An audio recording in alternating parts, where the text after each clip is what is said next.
Season 4 episode 2 start होता है और हमें दिखता है वॉल्टर एक गन बाय करता हुआ।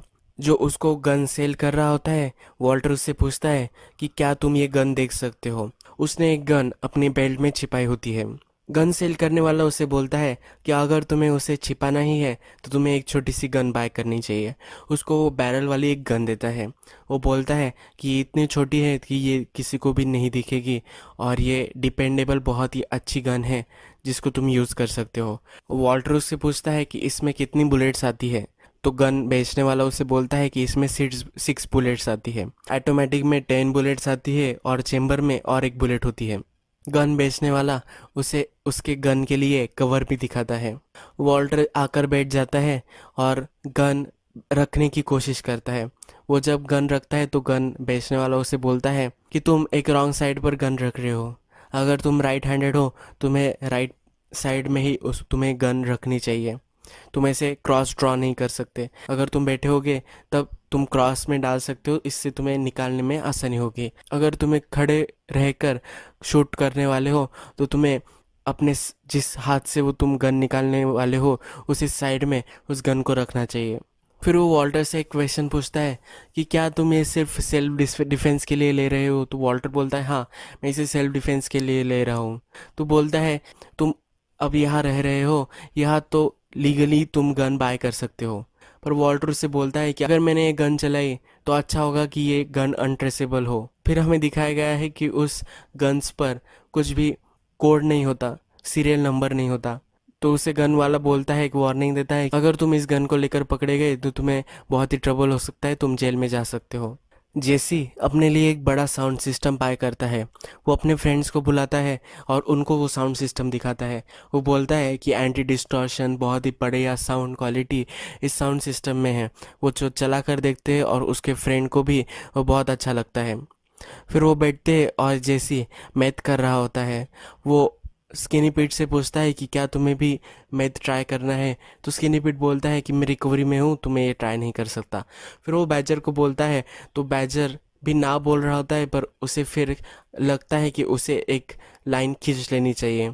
जब बैजर मैथ करने लग जाता है तो थोड़ी देर बाद स्किनी पीट भी हमें करता हुआ दिखा है। फिर वो हाई होकर कुछ भी बातें करने लगते हैं गेम्स के रिलेटेड एक्सेट्रा एक्सेट्रा। जब शांति होती है तो जैसे उनसे बोलता है कि इस घर को एक पार्टी की ज़रूरत है।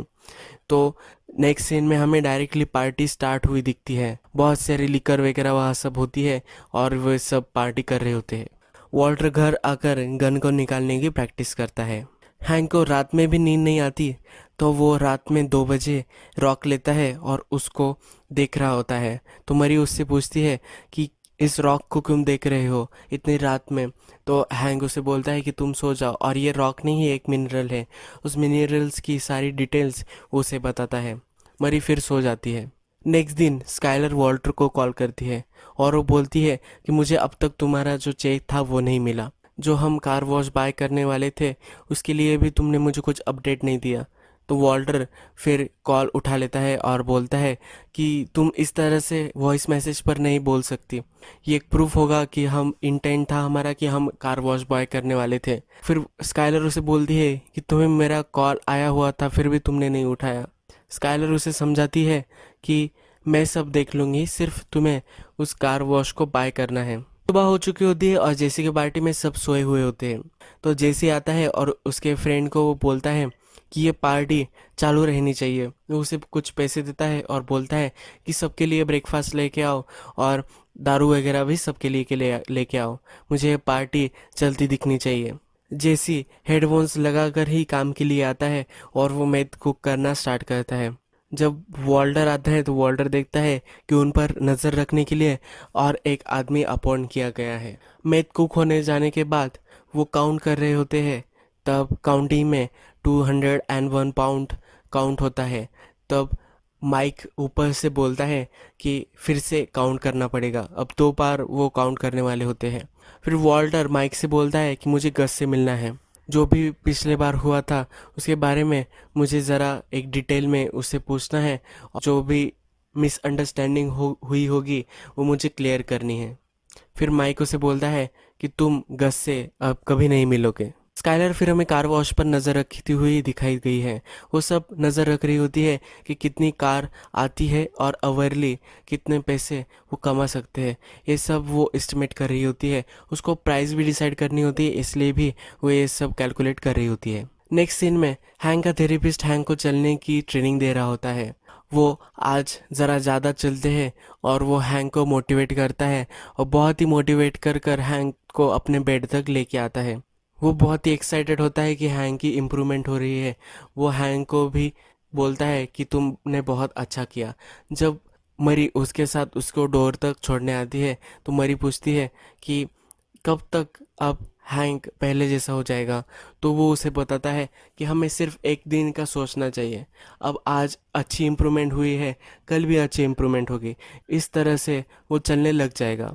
मरी उसको ऑफर करती है कि तुम्हें अगर फुल टाइम जाना होगा तो तुम फुल टाइम भी जा सकते हो। मरी जब हैंक के पास आती है तो वो बोल रही होती है कि तुमने बहुत ही अच्छी प्रोग्रेस की है। वो प्लान्स बनाने लगती है कि मैं आज कुक करने वाली हूँ, हम ऐसा करेंगे वैसा करेंगे। फिर हैंक उसे बोलता है कि तुम यहाँ से चली जाओ। हैंक को वो प्रोग्रेस प्रोग्रेस नहीं लग रही होती। जिसे अपने घर पर होता है और पार्टी अभी भी चल रही होती है। वहाँ एंड्रिया आती है और एंड्रिया के साथ जेसी बाहर आ जाता है। जेसी बोलता है कि मैं तुम्हें कॉल करने वाला था पर मैं ज़रा बिजी था। एंड्रिया उसे बोलती है कि तुम्हें एक्सक्यूजेस नहीं करना चाहिए। फिर एंड्रिया उसे बोलती है कि जिस दिन मेरा भाई थॉमस मरा था उसी दिन मुझे मेल बॉक्स में ये पैसे मिले। मुझे पता है कि तुमने ही ये पैसे दिए हैं।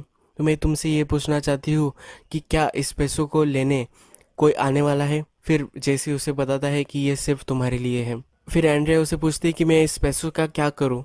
जेसी उसे बोलता है तुम एक नई लाइफ स्टार्ट कर सकती हो। जिस नेबरहुड में तुम रहती हो अच्छा नहीं है, इसलिए तुम एक नए नेबरहुड में जा सकती हो और वहाँ एक अच्छी ज़िंदगी दे सकती हो तुम्हारे बेटे को। वो उसे ये भी बताता है कि अगर तुमने ये पैसे किसी और चीज़ में भी लगा दिए, तुमने ड्रग्स किए, तो मुझे पता नहीं चलेगा, पर तुम्हें तुम्हारे बेटे के लिए एक अच्छी लाइफ उसे देनी चाहिए। फिर वो वहाँ से चली जाती है। वॉल्टर फिर गस की घर तक आता है। वो उसकी गन निकालता है और गस के घर के यहाँ चलने लगता है। फिर उसे कॉल आता है। उस कॉल में उसे बताया जाता है कि तुम फिर से गाड़ी में बैठो और निकल जाओ।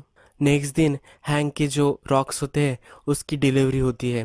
वो बहुत सारे होते हैं और डिलीवरी मैन उसको ब्रिक्स बुलाता है। जब हैंक उससे पूछता है कि क्या मेरे मिनरल्स आ गए, तो बोलती हाँ तुम्हारे मिनरल्स आ गए। फिर हैंक उसे सब मिनरल्स को चेक करने के लिए बोलता है। वो बोलता है कि कुछ डैमेज ना हो, इसलिए तुम उसे पूरी तरीके से चेक कर लो। नेक्स्ट सीन में हमें स्काइलर जो कार वॉश का मालिक होता है उसे एक ऑफ़र देते हुए दिखाई देती है। वो उसे बोलती है कि मुझे तुम्हारा एक कार वॉश बाय करना है। तो वो उसे बोलता है कि तुम्हें इस बिज़नेस के बारे में कुछ भी पता है, कितना डेडिकेशन इस बिज़नेस को लगता है। मैंने 10 साल पहले ये कार वॉश बाय किया था और मैंने इसको एक बिज़नेस में अब कन्वर्ट कर लिया है। ये तुम्हारे घर की सफाई जैसा नहीं होता, ये बहुत ही डिफ़िकल्ट प्रोसेस है। फिर स्काइलर उसे प्राइस पूछती है तो वो उसे 10 मिलियंस बताता है। ये बहुत ही ओवर द टॉप प्राइस होती है। स्काइलर उसे बोलती है कि मैं तुम्हें $879,000 दे सकती हूँ। तो वो पूछता है कि तुम इस नंबर पे कैसे आ गई। तो वो बोलती है आजकल के रियल एस्टेट के भाव, फिर तुम्हारा जो बिजनेस है वो मैंने कैलकुलेट किया है और उस पर मैंने $50,000 ऐड किए हैं कि तुम्हें डिसरिस्पेक्टफुल ना लगे, इसलिए। फिर वो उसे बोलता है कि मेरी प्राइस 20 मिलियन है। तुम वॉल्टर वाइट की ही बीवी हो ना, तुम्हें क्या लगा कि मुझे पता नहीं होगा। स्काइलर उसे डिनाई नहीं करती और बोलती है कि मेरा ऐसा कुछ भी इंटेंट नहीं था। फिर वो उसे बोलता है कि वॉल्टर के पास उतने गट्स नहीं थे कि वो खुद आकर मुझे ऑफर दे सके, इसलिए उसने अपनी बीवी को भेजा है। फिर स्काइलर वहाँ से चली जाती है। माइक बार में बैठा हुआ होता है और फिर वहाँ वॉल्टर आता है। वॉल्टर उसे बताता है कि मैंने जो भी कुछ किया तो मेरे स्ट्रिक्टली सेल्फ डिफेंस के लिए किया। गस मुझे मार देने वाला था। फिर वॉल्टर माइक को बोलता है कि मुझे सिर्फ गस के साथ रूम में लेके चलो, मैं गस को मार दूंगा। तुम गस को ट्रस्ट नहीं कर सकते। जिस तरह से उसने विक्टर को मार दिया वो तुम्हें भी मार सकता है, इसलिए तुम्हें कुछ स्टेप्स लेनी चाहिए। अगर तुम मुझे उसके साथ एक रूम में लेके आओ तो मैं उसे मार दूंगा। फिर माइक चिढ़ जाता है और वॉल्टर को पंच करके वहाँ से उस बार से निकल जाता है। नेक्स्ट सीन में जैसे अपने घर होता है और फिर उसके फ्रेंड्स वहाँ से जा रहे होते हैं। जैसे उसे बोलता है कि हम कंटिन्यू पार्टी करते हैं।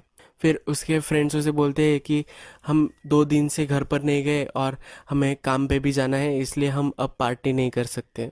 फिर जैसी डिसअपॉइंट होकर घर में आता है और फिर वो स्पीकर्स के यहाँ आकर बैठ जाता है। वो वहाँ जब बैठता है तो वो रोने लगता है। हमें इस पूरे एपिसोड में दिखाया गया है कि उसके माइंड में जो साउंड चल रहे हैं, अभी अभी उसने मर्डर विटनेस किया है। हमने पहले भी दिखा है कि जब जब जैसे मर्डर विटनेस करता है तो वो मैथ करने लग जाता है, वो पूरी तरह से बर्बाद हो जाता है। तो अब उसके जो माइंड में वॉइसेस चल रहे हैं, उस वॉइसेस को कम करने के लिए वो कंटिन्यू म्यूज़िक में रहना चाहते हैं, इसलिए वो भी माटी ये सब थ्रो करता है। जब काम पे भी जाता है तो वो हेडफोन्स लगा कर जाता है। पर अब इस एपिसोड के एंड में जब वो स्पीकर के यहाँ बैठता है, तभी भी वो आवाज़ें शांत नहीं होती। वो वहाँ बैठकर रोने लग जाता है। यही एपिसोड ख़त्म हो जाता है।